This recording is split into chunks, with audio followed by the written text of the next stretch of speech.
సింహరాశి వారికి జూలై నెలలో మీకు మీ జీవిత పరంగా అద్భుతమైనటువంటి మార్పులనేవి జరగబోతున్నాయి. ఈ జూలై నెల అసలు సామాన్యమైనది కాదండి. మీ జీవితాన్ని ఇంకో కోణం వైపుకు తిప్పేటటువంటి నెల. ఎందుకంటే మీకు గ్రహాలనేవి గత కొంతకాలంగా ఏంటంటే వ్యతిరేకంగా ఉండే చాలా రకాలైనటువంటి సమస్యలు, బాధలు, అవమానాలు, నిందలు ఇలాంటివన్నీ కూడా పడబోతున్నారు. కానీ ఇప్పుడేంటంటే మీకంతా కూడా అనుకూలంగా మారి, మీ యొక్క మంచితనం, మీ యొక్క కష్టం అనేది అన్నీ కూడా దైవానికి అర్థమయ్యి, మీ యొక్క అన్ని రకాల సమస్యల నుంచి బయటపడేటటువంటి ఒక మంచి అవకాశంగా చెప్పుకోవచ్చనమాట. మామూలుగానే నాయకత్వ లక్షణాలు, అలాగే ధైర్యము, పట్టుదల, శక్తి, సామర్థ్యాలు, తెలివితేటలు ఇలాంటివన్నీ కూడా చాలా ఎక్కువగా ఈ సింహరాశి వారిలో ఎక్కువగా ఉంటాయన్నమాట. కాబట్టి మీరేంటంటే ఏదైనా సరే ధైర్యంగా, సాహసంగా ముందుకు వెళ్తూ ఉంటారు. అంటే వీరి మనస్తత్వం ఎలా ఉంటుందంటే, చాలా భోలా మనస్తత్వంలాగా ఉంటుందండి. అంటే ఏదైనా సరే కోపం ఎంత త్వరగా వస్తుందో, అలాగే వెంటనే మళ్ళీ వెన్నలాగా కరిగిపోయి, మళ్ళీ సైలెంట్‌గా కామ్ అయిపోతూ ఉంటారనమాట. అంటే వెంటనే జారిపోతారనమాట. ప్రేమగా మళ్ళీ తిరిగి పలకరిస్తే కోపం అంతా కూడా తీసి పక్కన పెట్టేస్తారు. మనసులో అసలేం పెట్టుకోరనమాట. కల్మషం లేని ఒక మంచి మనసుగా చెప్పుకోవచ్చనమాట. అలాగే వీరి ఆలోచన విధానం కూడా చాలా లోతుగా ఉంటుంది. ఏదైనా సరే ఆచితూచి నిర్ణయాలు తీసుకుంటూ ఉంటారనమాట. అలాగే మనసును కూడా ఎప్పుడు కూడా చాలా ప్రశాంతంగా, కామ్‌గా, పైకి సైలెంట్‌గా అలా ఉంటారు. కానీ లోపలేంటంటే వీరికి ఒక పెద్ద యుద్ధమే నడుస్తుందని చెప్పుకోవచ్చు. కాకపోతే వీరి మనస్తత్వం ఎలా ఉంటుందంటే, మేము పడ్డ బాధ ఒకరికి చెప్పి వారిని కూడా ఇబ్బంది పెట్టకూడదు. మా బాధ ఏదో మేము పడదామని చెప్పి పైకి ప్రశాంతంగా ఉంటారు. కానీ లోపలేంటంటే చాలా రకాలైనటువంటి సమస్యలతో నలిగిపోతూ ఉంటారనమాట. వీరి జీవిత విధానం చూసుకుంటే చిన్న వయసు నుంచి కూడా ఎన్నో రకాలైనటువంటి కష్టాలు, బాధలు పడి బాగా ఇబ్బంది పడి ఉన్నటువంటి వ్యక్తులుగా చెప్పుకోవచ్చండి. అయితే వీరికున్నటువంటి మనస్తత్వానికి ఏంటంటే అదృష్టం అనేది ఏదో ఒక రూపంలో కలిసి రావాలి కదా! అలా వీరికేంటంటే ఈ నెల రూపంలో కలిసి వస్తుందని చెప్పుకోవచ్చనమాట. వీరికేంటంటే వీరి జీవిత పరంగా చాలా వరకు కూడా ఎక్కువగా సమస్యలు ఫేస్ చేసి పెరిగినటువంటి వ్యక్తులండి. అయితే వీరు చాలా వరకు కూడా యాక్టివ్‌గా ఉంటారనమాట. మనకి సింహం ఎంత చురుగ్గా ఉంటుందో చాలా చురుగ్గా ఉంటుంది. సింహం చాలా తెలివిగా ఉంటుంది. దాని యొక్క చురుకు, దాని యొక్క హుషారు, దాని యొక్క తెలివి అనేది మాటల్లో చెప్పేది కాదండి.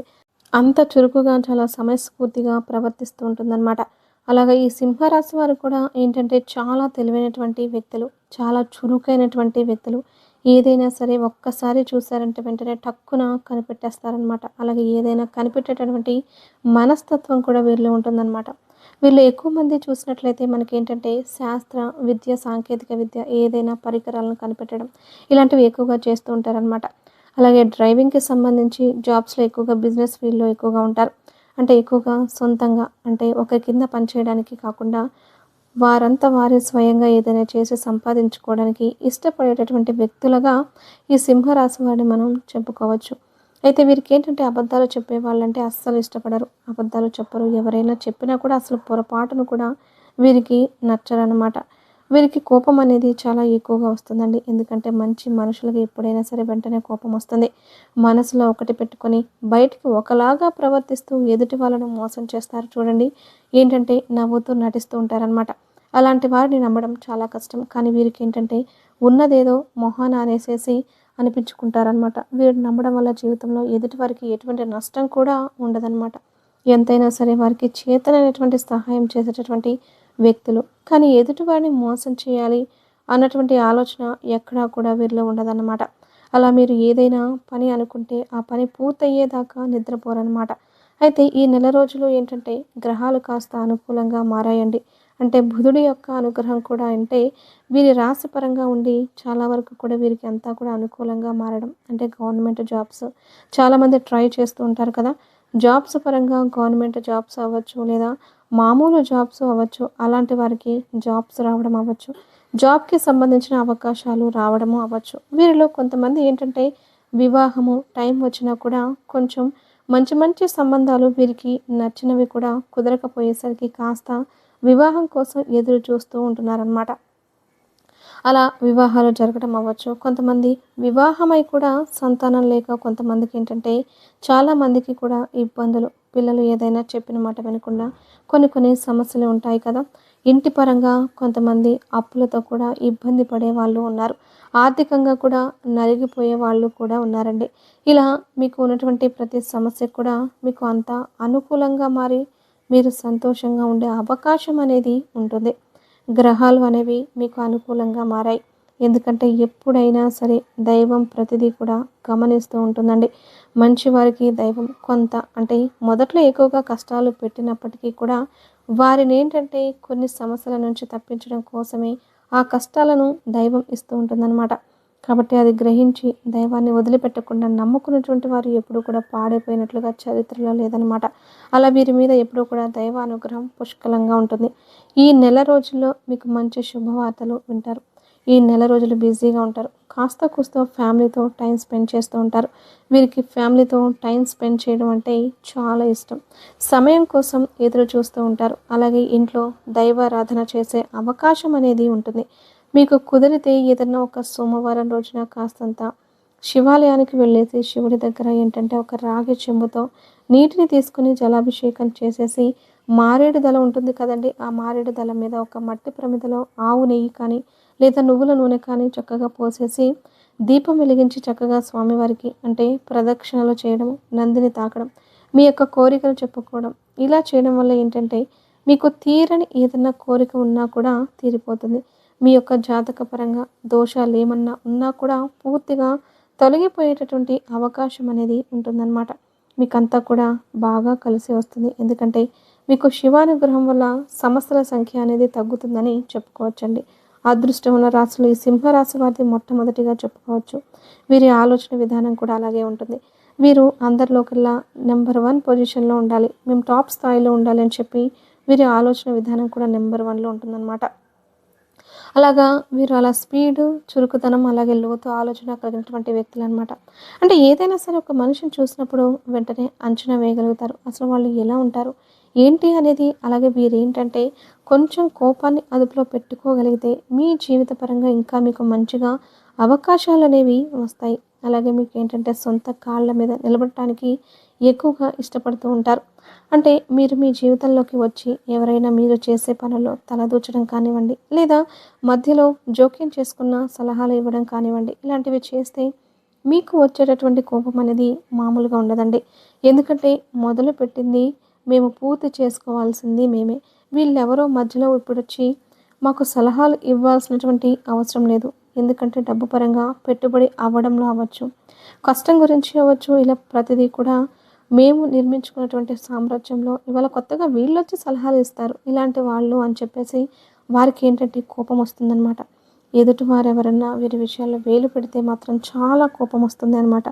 అలాగా ఆలోచించే వారికి కూడా మంచిదేనండి. ఎందుకంటే కొంతమంది మనస్తత్వాలు ఎలా ఉంటాయంటే మనల్ని అంటే కొంతమంది తోడబుట్టిన వాళ్ళు అవ్వచ్చు, లేదా బంధువులు అవ్వచ్చు, ఏముందిలే అని చెప్పేసి ఒక సలహా అడిగామంటే ఆ పనిలో ఒక మంచి విజయం సాధించినప్పుడు వారేమంటారో తెలుసా?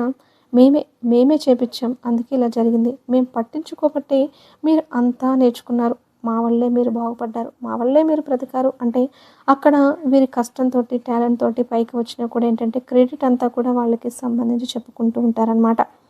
మా వల్లే ఇలా జరిగింది అని చెప్పేసి మన యొక్క కష్టాన్ని కూడా తేలికగా తీసేసి పడేస్తూ ఉంటారనమాట. అంటే అసలు మొత్తం మేమే బ్రతికించాం, మేమే చేశాము అని చెప్పేసి ఎదుటివారు చెప్పుకుంటూ ఉంటారండి. కాబట్టి మీకు ఉన్నటువంటి ఆలోచన కరెక్టేనండి. మీరు ఎవరిని కూడా ఏమీ అడగొద్దు. తెలియకపోతే ఏదైనా సలహా వారి నుంచి తీసుకోండి. కానీ మీ పనుల్లో ఎంత అయిన వాళ్ళైనా సరే ఎవ్వరిని కూడా తలదూర్చనివ్వద్దు. ఎందుకంటే అయిన వాళ్ళే ఇంకా 4 మాటలు ఎక్కువ అంటారండి. బయట వాళ్ళు మనల్ని పెద్దగా అనాల్సినంత అవసరం అయితే ఏమీ లేదు. కాబట్టి ఏదైనా సరే మీ కష్టం మీరు చేసుకోండి. అలాగే ఏదైనా నష్టం వచ్చిందనుకోండి అది మళ్ళీ మీ మీద తోసేస్తారు.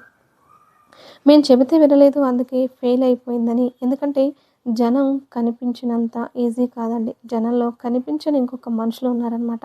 వారేంటంటే ప్రతి మాట కూడా వారికి అనుకూలంగా ఉంటుందన్నమాట. వారికి అవకాశంగా మార్చుకొని చెప్తూ ఉంటారు. అవకాశంగా మాట్లాడుతూ ఉంటారు. మన మంచి గురించి చెప్తున్నారు. ఒక విషయము అని చెప్పి కొంతమందిని మనం గమనించినట్లయితే ఎందుకు ఇలా మాట్లాడుతున్నారు ఏంటి అని చెప్పుకునే సందర్భాల్లో గమనించినట్లయితే అందులో కూడా వారి స్వార్థమే ఉంటుందన్నమాట. అట్లా ప్రతిదీ కూడా చాలా వరకు కూడా జనాల మైండ్ సెట్ అలా ఉంటుందన్నమాట. మంచి చెప్పినా కూడా అనుమానించాల్సినటువంటి పరిస్థితి వస్తుంది. అందులో కూడా వారికి సంబంధించి ఏదో ఉంది అలా మాట్లాడుతున్నారు. వారికి సంబంధించి ఇట్లా ఏది చేసినా కూడా జనం ఏంటంటే వారికి సంబంధించింది ఏదో ఉండుంటుంది. అందుకే ఇలా చేస్తున్నారు. ఇంకా ఒక్క మాటలో చెప్పాలి అనంటే కనిపించే దైవం తల్లి అంటారు. ఎందుకంటే దైవం నిజంగా ఉన్నారో లేదో, ఎలా ఉంటారో లేదో కూడా మనకు తెలియదు.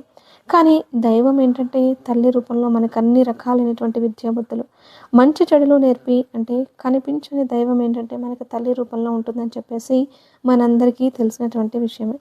తల్లి అంటే మాతృదేవోభవ, పితృదేవోభవ ఇట్లా చెప్తూ ఉంటారనమాట. తల్లి అంటే ఎంతో ముఖ్యం. అందరికన్నా కూడా మొట్టమొదటి స్థానంలో తల్లి ఉంటుంది. తల్లి గురించి అంటే దేశం మీద అంటే ఎక్కడైనా సరే లోకల్‌లో మనం చూసినట్లయితే చెడ్డ తండ్రి, చెడ్డ భర్త, చెడ్డ బిడ్డలు ఉంటారేమో కానీ చెడ్డ తల్లి అనేది ఎక్కడ కూడా ఉండదండి. కానీ ఒక్కొక్కరి కర్మానుసారంగా ఎలా ఉంటుంది అని కొంతమందికి తల్లులు కూడా వారి యొక్క స్వార్థాలు చూసుకొని బిడ్డల జీవితాల్ని అంటే ఒక ప్రేమ అనేటటువంటి ముసుగులో బిడ్డల జీవితాలను కొంతమంది తల్లులు కూడా పాడు చేస్తూ ఉంటారు.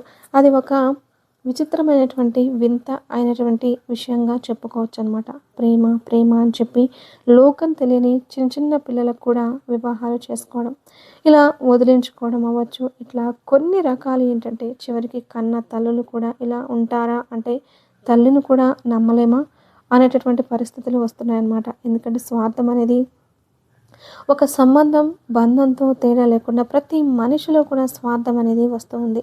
ఎందుకంటే ఆ తల్లి పరిస్థితి, గ్రహస్థితి అనేది అనుకూలంగా లేనప్పుడు నా మీద నా దాకా సమస్య వస్తుందని అనుకున్నప్పుడు బిడ్డని వదిలించేసుకోవడం, బిడ్డను పంపించేద్దాం, బిడ్డను ఏదో ఒక రూపంలో వదిలించుకుందాము. కానీ ఆ బిడ్డ బరువు మోసే పరిస్థితిలో ఉందా లేదా?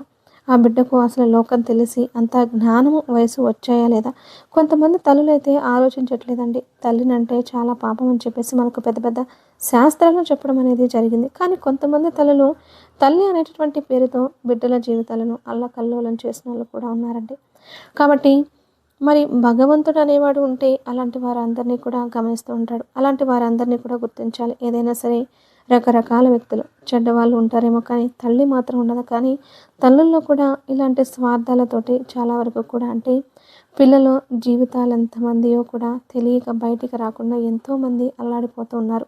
అల్లకల్లోలం అయిపోతున్నారండి. కాబట్టి తల్లులు ఎవరన్నా స్వార్థంగా ఉంటే మీ బిడ్డలు మీరే లోకమని బ్రతుకుతూ ఉంటారు. కాబట్టి వారికి కాస్త మంచి చెడు వయసులో వచ్చేదాకా వారిని గుర్తించండి. వారిని అట్లా ఉంచండి. అలా కాకుండా ఏంటంటే సింహరాశి వారికి కూడా ఏంటంటే చిన్న వయసు నుంచే కష్టాలనేవి ఎక్కువగా ఉంటాయండి. అంటే తల్లిదండ్రుల ప్రేమ, ఆదరణలు దొరికినప్పటికీ కూడా వీరిలో కొంతమందికి సపోర్ట్ లేని వాళ్ళు కూడా ఉంటారనమాట. తల్లిదండ్రుల దగ్గర నుంచి ఇప్పటికీ కూడా కొంతమందికి గొడవలు పడే వాళ్ళు కూడా ఉంటూ ఉన్నారు. పెద్దవాళ్ళంటే మంచివాళ్ళు అని అర్థం చేసుకుంటారు. కానీ పెద్దవాళ్ళలో ఎక్కువగా అంటే కొంచెం పిల్లలకి వ్యతిరేకంగా ఉండేవాళ్ళు కూడా కొంతమంది ఉంటున్నారండి. పెద్దవారిని గౌరవించాలి, ప్రేమించాలి. కానీ పెద్దవారు కూడా జాగ్రత్తగా ఉండాలి కదా! పెద్దవారు కూడా వారి యొక్క మర్యాద నిలుపుకోవాలి కదా! పెద్దవారు కూడా మేము ఏది చేసినా కూడా కరెక్ట్ అనుకోకూడదు కదా!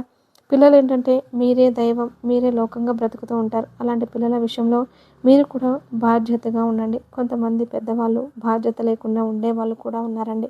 అలాంటి వాళ్ళు కూడా కొంచెం బాధ్యతగా ఉన్నట్లయితే మీరు చేసుకునేటటువంటి ప్రతి పనిలో కూడా మీకు గౌరవం అనేది నిలబడుతుందనమాట. ఇలా ఈ సింహరాశి వారు చిన్న వయసు నుంచి కూడా కష్టాలు పడ్డవారండి. కాబట్టి దైవం మీకు ఎప్పుడూ కూడా తోడుగా ఉంటుంది. ఎవరు ఎలాంటి వారైనా సరే ఎంత గొప్ప ముసుగులో ఉండి ఇలాంటి తప్పులు అంటే మనుషులు దైవం గమనించట్లేదు అని చెప్పి తప్పులు చేసినా కూడా వారికి సమయం వచ్చినప్పుడు తప్పకుండా శిక్షలు అనేవి పడి తీరుతాయి. ఎవరు కూడా ఎక్కడి నుంచి ఎక్కడికి తప్పించుకోలేరండి. కాబట్టి మీరేంటంటే మీ మనసుకు బాధ కలిగినప్పుడు కూడా ఎవరిని కూడా ఒక్క మాట అనొద్దు. ఎవరిని కూడా నిందించవద్దు. కాబట్టి మీరు జాగ్రత్తగా ఉండండి. దైవం తన పని తాను చేసుకుంటూ వెళ్ళిపోతుంది. మీరు జీవితంలో పడ్డటువంటి అవమానాలు కానివ్వండి, బాధలు కానివ్వండి, వీరి మనసును చాలా గట్టిగా తాకుతాయని చెప్పుకోవచ్చు. అవన్నీ కూడా మీకు దైవం ఏంటంటే మీకు చాలా వరకు కూడా మనశ్శాంతిని ఇచ్చే అవకాశం అనేది ఉంటుంది. మీ కష్టము, మీ నష్టము ప్రతిదీ కూడా దైవం అర్థం చేసుకుంటూ ఉంటుంది. దైవం తప్పకుండా తోడుగా ఉంటుంది. ఎవరు తోడు ఉన్నా లేకపోయినా మీకు ఇబ్బందులు అనేవి ఉండవండి. వచ్చినా కూడా అవి వెంటనే వెళ్ళిపోతాయన్నమాట. ఈ సింహరాశి వారికి వైవాహిక జీవితం అనేది చాలా బాగుంటుందండి. చిన్న చిన్న ఒడిదొడుకులు మొదట్లో వచ్చినప్పటికీ కూడా అవన్నీ కూడా త్వరగా వెళ్ళిపోతాయన్నమాట. ఇబ్బంది ఉండదు. ప్రేమ అనురాగాలతో ఒకరిని ఒకరు అర్థం చేసుకుని సంతోషంగా ఉండడం అనేది జరుగుతుంది. మీకు అన్ని రకాలుగా అవకాశాలు అయితే ఉన్నాయండి. ఇబ్బందులు అయితే ఉండవండి. కాకపోతే చెప్పినట్లుగా జాగ్రత్తగా ఉండండి. ప్రతి ఒక్కరిని కూడా గుడ్డిగా నమ్మవద్దు. జాగ్రత్తగా ఉండండి. ప్రతి ఒక్కరికి ప్రతి విషయంలో షేర్ చేసుకోవద్దు. ఎవరిని కూడా మీ పనుల్లో తలదూర్చనివ్వద్దు. మరి మీ మంచి కోరుకునే వాళ్ళు ఎవరైనా ఉంటే తప్పనిసరిగా వారిని మీ విషయాల్లో తలదూర్చనివ్వండి. కానీ జనాలను దూరం పెట్టండి. జనాలకు దూరంగా ఉండండి. జనాలతో ఎక్కువగా మాట్లాడవద్దు. జనంతో జాగ్రత్తగా ఉండండి. అర్థమైంది కదండీ! ఈ నెల రోజులైతే మీకు జరగబోయేది ఇదే. ఈ వీడియో మీకు నచ్చినట్లయితే వీడియోకి లైక్ ఇచ్చి సపోర్ట్ చేయండి. మీరు లైక్ చేయడం వల్ల మరికొంతమంది సింహరాశి వ్యక్తులకు చేరి వారు కూడా తెలుసుకునే అవకాశం అనేది ఉంటుంది. అలాగే ఛానల్ని సబ్స్క్రైబ్ చేసుకొని లైక్ ఇస్తారని మనస్ఫూర్తిగా కోరుకుంటూ కమెంట్ బాక్స్లో వచ్చేటప్పటికి జై శ్రీరామ్ అని ఒక చిన్న కమెంట్ చేయడం మాత్రం మర్చిపోవద్దు.